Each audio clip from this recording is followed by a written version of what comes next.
Lux, would I be willing to talk about hopes-wise for the story for Witcher 4 to 6? I'm truly hoping to see Triss involved further story in Ciri's story, utilizing Triss as a pathway for Ciri being involved in politics again. Potentially, yeah. I mean, if you watch that trailer, usually the initial announcement trailer offers a tone, and that's kind of what they're presenting is the tone, and then they're going to refine that tone over the course of course, like the development process.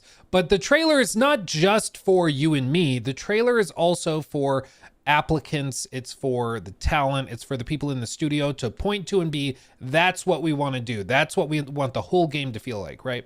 And in that trailer, there are a couple of key themes that are familiar if you know the Witcher series just in general, but like the final line that she delivers. Gods? There are no gods here. There are only monsters.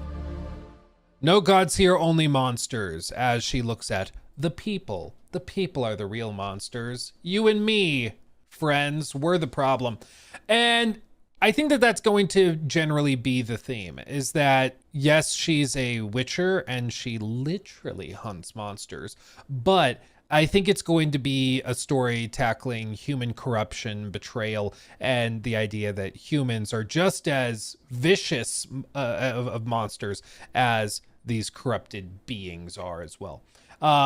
And so I think that, you know, there may be like some political intrigue and stuff to the extent like even The Witcher 3 sort of had that, because of course there were political things going on, whether it's the witch hunters or whatever.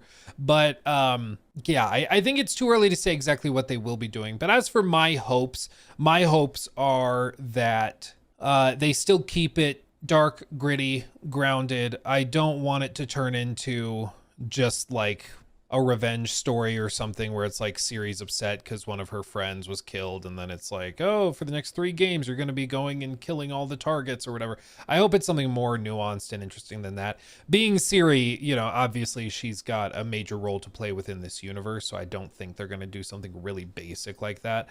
But they have a lot of opportunities. The other thing I hope is that they don't have to retcon stuff from The Witcher 3. I hope that they're able to kind of continue it on. I understand that they're going to have to pick a canon ending, obviously, because this comes after The Witcher 3, so naturally they'll have to pick which ending was official. And I think that, you know, we all have a pretty good idea of which one's official, but it's the individual nuance of like which you know, what happened with some of the other secondary characters and secondary plot lines.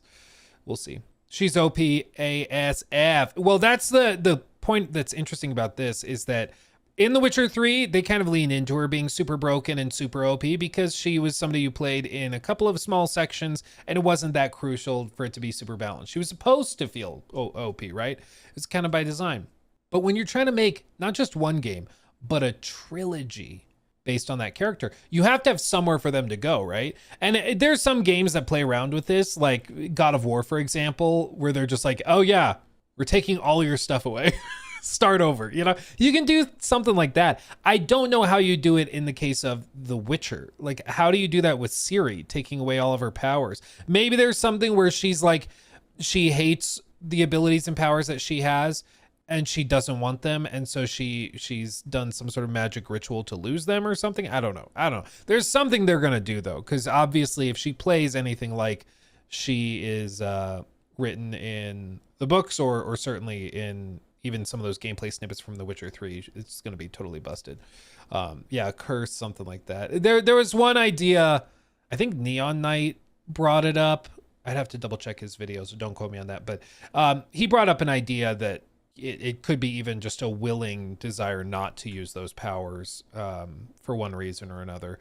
Maybe she starts to get corrupted by those things, and that's part of the theme of there are no gods here, only monsters, that she could feel like she turns kind of monstrous as well, or she's being corrupted by her powers. I don't know. But there's lots of ways that they could take it.